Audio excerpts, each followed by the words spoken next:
اعوذ باللہ من الشیطان الرجیم بسم اللہ الرحمن الرحیم۔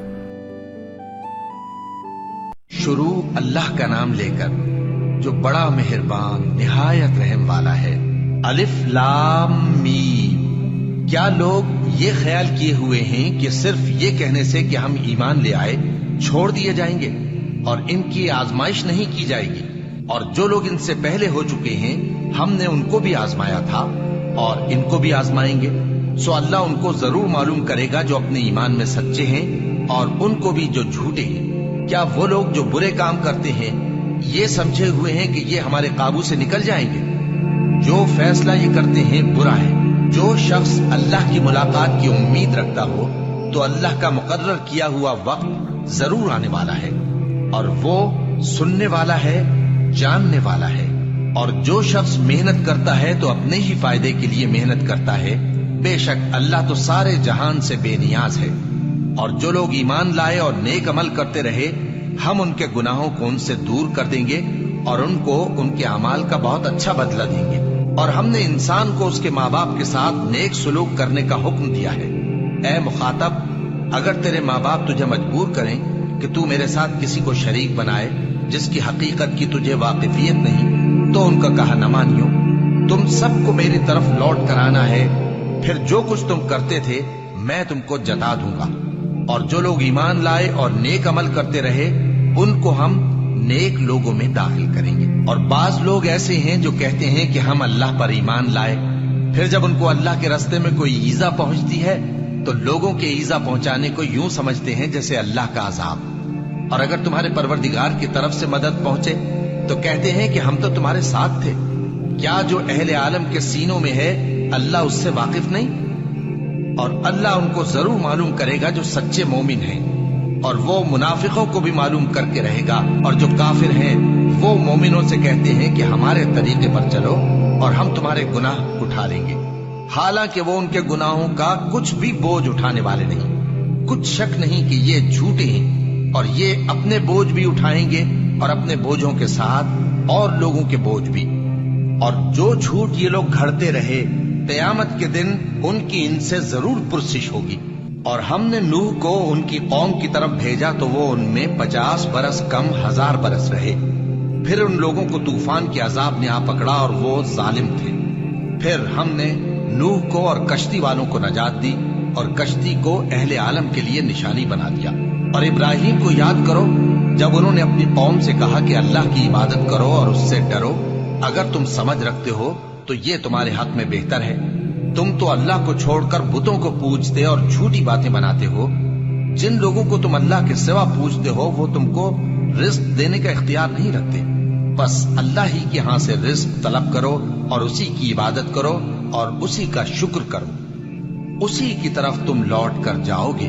اور اگر تم جھٹلاتے ہو تو تم سے پہلے بھی امتیں اپنے پیغمبروں کی تکذیب کر چکی ہیں، اور پیغمبر کے ذمے کھول کر سنا دینے کے سوا اور کچھ نہیں۔ کیا انہوں نے نہیں دیکھا کہ اللہ کس طرح خلقت کو پہلی بار پیدا کرتا ہے پھر کس طرح اس کو دوبارہ پیدا کرے گا؟ یہ اللہ کو آسان ہے۔ کہہ دو کہ ملک میں چلو پھرو اور دیکھو کہ اس نے کس طرح خلقت کو پہلی دفعہ پیدا کیا ہے، پھر اللہ ہی دوسری بار بھی پیدا کرے گا۔ بے شک اللہ ہر چیز پر قادر ہے۔ وہ جسے چاہے عذاب دے اور جس پر چاہے رحم کرے، اور اسی کی طرف تم لوٹائے جاؤ گے۔ اور تم اس کو نہ زمین میں عاجز کر سکتے ہو نہ آسمان میں، اور نہ اللہ کے سوا تمہارا کوئی دوست ہے اور نہ مددگار۔ اور جن لوگوں نے اللہ کی آیتوں سے اور اس کے سامنے حاضر ہونے سے انکار کیا وہ میری رحمت سے نا امید ہو گئے ہیں اور ان کو درد دینے والا عذاب ہوگا۔ تو ان کی قوم کے لوگ جواب میں بولے تو یہ بولے کہ اسے مار ڈالو یا جلا دو، مگر اللہ نے ان کو آگ میں جلنے سے بچا لیا۔ جو لوگ ایمان رکھتے ہیں ان کے لیے اس میں نشانیاں ہیں۔ اور ابراہیم نے کہا کہ تم جو اللہ کو چھوڑ کر بتوں کو لے بیٹھے ہو تو دنیا کی زندگی میں باہم دوستی کے لیے، مگر پھر قیامت کے دن ایک دوسرے کی دوستی سے انکار کر دو گے اور ایک دوسرے پر لعنت بھیجو گے، اور تمہارا ٹھکانہ دوزخ ہوگا اور کوئی تمہارا مددگار نہ ہوگا۔ بس ان پر ایک لوط ایمان لائے اور ابراہیم کہنے لگے کہ میں اپنے پروردگار کی طرف ہجرت کرنے والا ہوں، بے شک وہ غالب ہے، حکمت والا ہے۔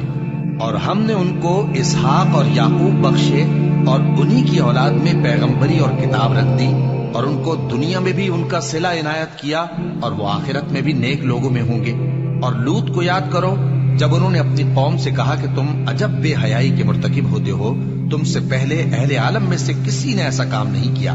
کیا تم مردوں کی طرف مائل ہوتے اور راہزنی کرتے ہو اور اپنی مجلسوں میں ناپسندیدہ کام کرتے ہو؟ تو ان کی قوم کے لوگ جواب میں بولے تو یہ بولے کہ اگر تم سچے ہو تو ہم پر عذاب لے آؤ۔ لوط نے کہا کہ اے میرے پروردگار، ان مفسد لوگوں کے مقابلے میں مجھے نصرت عنایت فرما۔ اور جب ہمارے فرشتے ابراہیم کے پاس خوشی کی خبر لے کر آئے تو کہنے لگے کہ ہم اس بستی کے لوگوں کو ہلاک کر دینے والے ہیں کہ یہاں کے رہنے والے نافرمان ہیں۔ ابراہیم نے کہا کہ اس میں تو لوط بھی ہے۔ وہ کہنے لگے کہ جو لوگ یہاں رہتے ہیں ہمیں سب معلوم ہے، ہم ان کو اور ان کے گھر والوں کو بچا لیں گے بجز ان کی بیوی کے کہ وہ پیچھے رہنے والوں میں ہوگی۔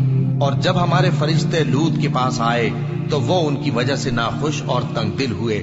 فرشتوں نے کہا کچھ خوف نہ کیجیے اور نہ رنج کیجیے، ہم آپ کو اور آپ کے گھر والوں کو بچا لیں گے مگر آپ کی بیوی کے پیچھے رہنے والوں میں ہوگی۔ ہم اس بستی کے رہنے والوں پر اس سبب سے کہ یہ بد کرداری کرتے رہے ہیں آسمان سے عذاب نازل کرنے والے ہیں، اور ہم نے سمجھنے والے لوگوں کے لیے اس بستی کی ایک کھلی نشانی چھوڑ دی۔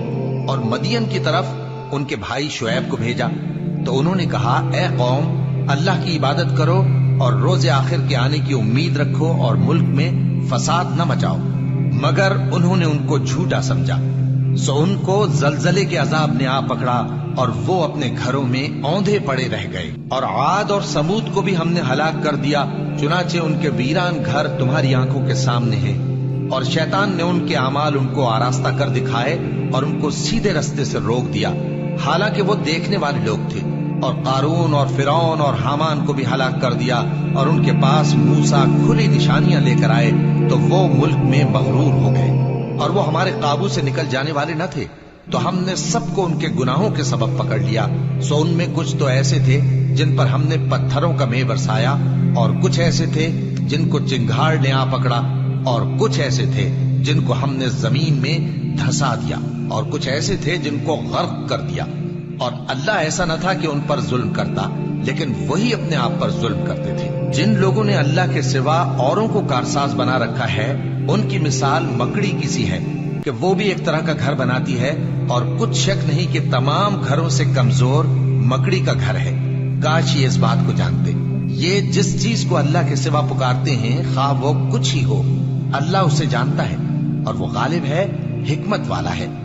اور یہ مثالیں ہم لوگوں کے سمجھانے کے لیے بیان کرتے ہیں، اور اسے تو اہل دانش ہی سمجھتے ہیں۔ اللہ نے آسمانوں اور زمین کو حکمت کے ساتھ پیدا کیا ہے، کچھ شک نہیں کہ ایمان والوں کے لیے اس میں نشانی ہے۔ اے نبی، یہ کتاب جو تمہاری طرف وحی کی گئی ہے اس کو پڑھا کرو اور نماز کے پابند رہو، کچھ شک نہیں کہ نماز بے حیائی اور بری باتوں سے روکتی ہے، اور اللہ کا ذکر سب سے بڑا ہے، اور جو کچھ تم کرتے ہو اللہ اسے جانتا ہے۔ اور اہل کتاب سے بحث نہ کرو مگر ایسے طریق سے کہ نہایت اچھا ہو، ہاں جو ان میں سے بے انصافی کریں ان کے ساتھ اسی طرح مجادلہ کرو، اور کہہ دو کہ جو کتاب ہم پر اتری اور جو کتابیں تم پر اتری ہم سب پر ایمان رکھتے ہیں، اور ہمارا اور تمہارا معبود ایک ہی ہے، اور ہم اسی کے فرما بردار ہیں۔ اور اسی طرح ہم نے تمہاری طرف کتاب اتاری ہے تو جن لوگوں کو ہم نے کتابیں دی تھیں وہ اس پر ایمان لے آتے ہیں، اور بعض ان مشرک لوگوں میں سے بھی اس پر ایمان لے آتے ہیں، اور ہماری آیتوں سے وہی انکار کرتے ہیں جو ہیں ہی کافر۔ اور تم اس سے پہلے کوئی کتاب نہیں پڑھتے تھے اور نہ اسے اپنے ہاتھ سے لکھ ہی سکتے تھے، ایسا ہوتا تو اہل باطل ضرور شک کرتے، بلکہ یہ روشن آیتیں ہیں جن لوگوں کو علم دیا گیا ہے ان کے سینوں میں محفوظ، اور ہماری آیتوں سے وہی لوگ انکار کرتے ہیں جو بے انصاف ہیں۔ اور کافر کہتے ہیں کہ اس پر اس کے پروردگار کی طرف سے نشانیاں کیوں نازل نہیں ہوئی؟ کہہ دو کہ نشانیاں تو اللہ ہی کے پاس ہیں، اور میں تو کھلم کھلا خبردار کرنے والا ہوں۔ کیا ان لوگوں کے لیے یہ کافی نہیں کہ ہم نے تم پر کتاب نازل کی جو ان کو پڑھ کر سنائی جاتی ہے؟ کچھ شک نہیں کہ مومن لوگوں کے لیے اس میں رحمت اور نصیحت ہے۔ کہہ دو کہ میرے اور تمہارے درمیان اللہ ہی گواہ کافی ہے۔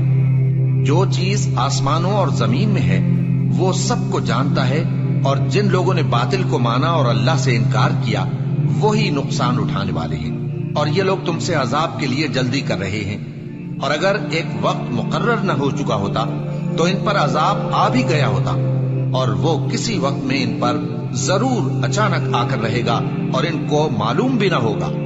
یہ تم سے عذاب کے لیے جلدی کر رہے ہیں، جبکہ دوزخ تو کافروں کو گھیر لینے والی ہے۔ جس دن عذاب ان کو ان کے اوپر سے اور ان کے پیروں کے نیچے سے ڈھانک لے گا، اور اللہ فرمائے گا کہ جو کام تم کیا کرتے تھے اب ان کا مزہ چکھو۔ اے میرے بندو جو ایمان لائے ہو، میری زمین فراخ ہے تو میری ہی عبادت کرو۔ ہر شخص موت کا مزہ چکھنے والا ہے، پھر تم ہماری ہی طرف لوٹ کر آؤ گے۔ اور جو لوگ ایمان لائے اور نیک عمل کرتے رہے ان کو ہم بہشت کے اونچے اونچے محلوں میں جگہ دیں گے، جن کے نیچے نہریں بہہ رہی ہیں، ہمیشہ ان میں رہیں گے۔ نیک عمل کرنے والوں کا یہ خوب بدلہ ہے، جو صبر کرتے اور اپنے پروردگار پر بھروسہ رکھتے ہیں۔ اور بہت سے جانور ہیں جو اپنا رزق اٹھائے نہیں پھرتے، اللہ ہی ان کو رزق دیتا ہے اور تم کو بھی، اور وہ سننے والا ہے، جاننے والا ہے۔ اور اگر ان سے پوچھو کہ آسمانوں اور زمین کو کس نے پیدا کیا اور سورج اور چاند کو کس نے تمہارے زیر فرمان کیا، تو کہہ دیں گے اللہ نے۔ تو پھر یہ کہاں الٹے جا رہے ہیں؟ اللہ ہی اپنے بندوں میں سے جس کے لیے چاہتا ہے روزی فراخ کر دیتا ہے، اور جس کے لیے چاہتا ہے تنگ کر دیتا ہے۔ بے شک اللہ ہر چیز سے واقف ہے۔ اور اگر تم ان سے پوچھو کہ آسمان سے پانی کس نے برسایا، پھر اس سے زمین کو اس کے مرنے کے بعد کس نے زندہ کیا، تو کہہ دیں گے کہ اللہ نے۔ کہہ دو کہ اللہ کا شکر ہے، لیکن ان میں اکثر نہیں سمجھتے۔ اور یہ دنیا کی زندگی تو صرف کھیل اور تماشا ہے، اور ہمیشہ کی زندگی کا مقام تو آخرت کا گھر ہے۔ کاش یہ لوگ سمجھتے۔ پھر جب یہ کشتی میں سوار ہوتے ہیں تو اللہ کو پکارتے، خالص کرتے ہوئے اسی کے لیے اطاعت کو، لیکن جب وہ ان کو نجات دے کر خشکی پر پہنچا دیتا ہے تو جھٹ شرک کرنے لگ جاتے ہیں، تاکہ جو ہم نے ان کو بخشا ہے اس کی ناشکری کریں اور فائدہ اٹھائیں۔ سو خیر ان قریب ان کو معلوم ہو جائے گا۔ کیا انہوں نے نہیں دیکھا کہ ہم نے حرم کو مقام امن بنایا ہے اور لوگ ان کے گرد و نواح سے اچک لیے جاتے ہیں؟ کیا یہ لوگ باطل پر اعتقاد رکھتے ہیں اور اللہ کی نعمتوں کی ناشکری کرتے ہیں؟ اور اس سے بڑا ظالم کون جو اللہ پر جھوٹ بہتان باندھے، یا جب حق بات اس کے پاس آئے تو اس کی تکذیب کرے؟ کیا کافروں کا ٹھکانہ جہنم میں نہیں ہے؟ اور جن لوگوں نے ہمارے راستے میں محنت کی ہم ان کو ضرور اپنے رستوں پر چلا دیں گے، اور اللہ تو نیکوکاروں کے ساتھ ہے۔